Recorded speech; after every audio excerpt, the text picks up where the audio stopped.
La Bible nous avertit de ne pas parler trop ou d'être excessivement bavard, comme le dit Ecclésiaste 5.3 qui déclare « Car à la multitude des rêves et à la multitude des paroles, il y a de la vanité, mais crains Dieu. » Et Ecclésiaste 10.14 qui affirme « Le fou multiplie les paroles, bien qu'on ne sache point ce qui arrivera, et qui peut lui dire ce qui sera après lui. » S'il y a un livre qui comprend les êtres humains et la nature humaine comme aucun autre, c'est la Bible.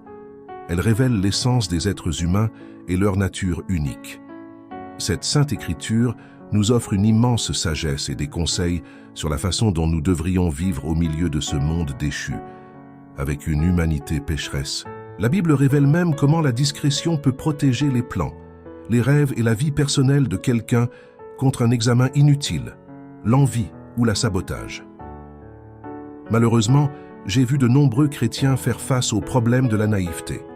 Frères et sœurs, tout le monde dans la vie ne souhaite pas le meilleur pour vous, même s'ils se présentent ainsi. Certaines personnes que vous rencontrerez auront des intentions cachées. La Bible en donne des exemples, comme dans l'histoire de Samson et Dalila en Juge 16. Dalila avait des intentions complètement cachées. Elle souriait à Samson, mais en un clin d'œil, elle était prête à le conduire à la tombe. L'histoire de Samson et Dalila sert d'avertissement puissant sur les dangers de trop en révéler.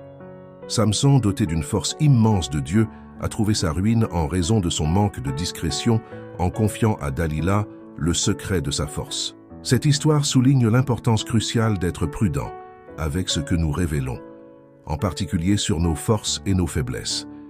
Elle nous enseigne que tout confident n'est pas digne de confiance et que parfois, le silence peut être notre meilleure protection.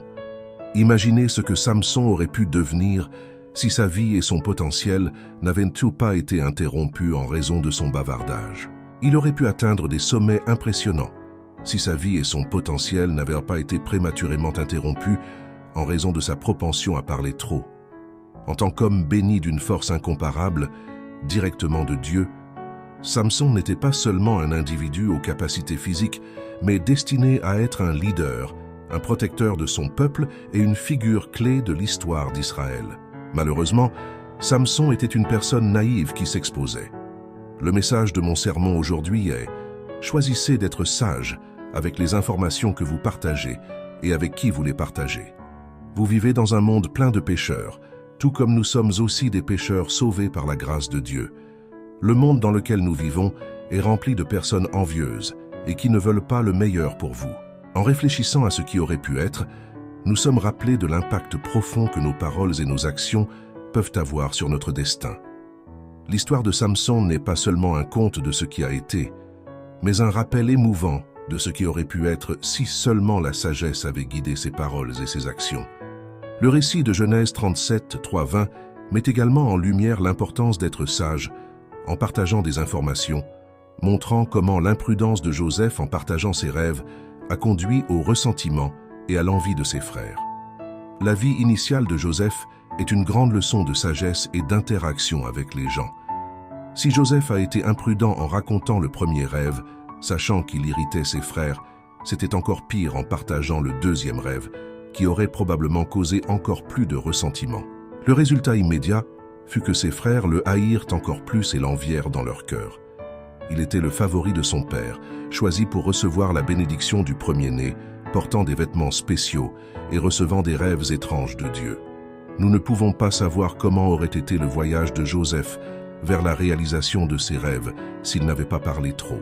Mais nous savons que la Bible nous conseille d'être sages, et la sagesse ne consiste pas à parler trop. Parler trop ne fera qu'apporter des problèmes. Le monde entier n'a pas besoin de savoir ce que vous faites et où vous allez, et la vérité est que tout le monde ne vous souhaite pas du bien.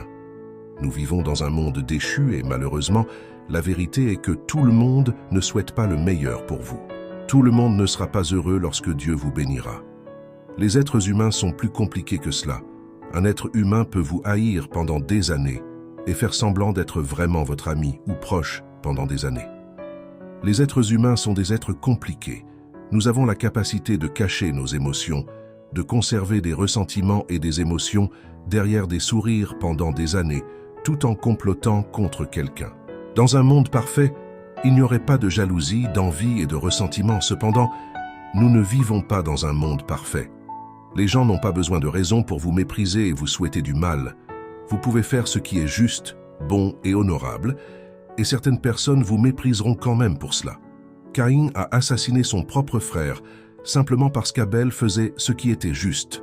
Cela me parle de la vraie étendue de la nature humaine. Même ceux qui partagent votre dernier nom peuvent être vos plus grands détracteurs. Vous ne les avez pas diffamés, vous n'avez pas volé leur opportunité, vous n'avez pas volé leur éclat, leur tonnerre ou leur position. Ils avaient simplement un problème avec vous simplement parce que Dieu vous a béni. La chose merveilleuse à propos de Dieu est qu'il vous bénira encore plus simplement parce qu'il vous déteste, pour les bénédictions qu'il vous a données. Vous devez comprendre que vous ne pouvez pas vivre votre vie en essayant de plaire aux gens. Vous devez vous efforcer de plaire à Dieu et à Dieu seul. Atteignez le point où qu'il vous aime ou non ne détermine pas comment vous vivez votre vie. Faites la paix avec le fait que certaines personnes ne vous aimeront tout simplement pas, sans raison apparente, et cela fait partie de la vie. Surmontez cela, et peu importe ce que vous faites, elles ne vous aimeront pas. Elles n'aiment pas votre apparence, elles n'aiment pas d'où vous venez, elles n'ont aucune raison de ne pas vous aimer, mais elles ne vous aiment quand même pas. La Bible reconnaît une chose appelée ennemis. Les gens dans la Bible avaient des ennemis, et vous en avez aussi. Une des choses les plus merveilleuses à propos de Dieu est qu'il ne vous juge pas en fonction de vos ennemis, ou de qui vous aime et qui ne vous aime pas. Le psaume 23:5 déclare « Tu dresses une table devant moi, en face de mes adversaires ». Dieu n'a pas besoin de l'approbation de quiconque pour te bénir. Il n'est pas influencé par les opinions des autres sur toi. Il est un Dieu qui peut te bénir devant tes ennemis, et il n'y a rien qu'il puisse faire pour empêcher ce que Dieu fait dans ta vie. Rien du tout. Continue à vivre ta vie, continue à rêver tes rêves, et les personnes qui t'aimeront continueront à t'aimer, tandis que ceux qui te haïront continueront à te haïr.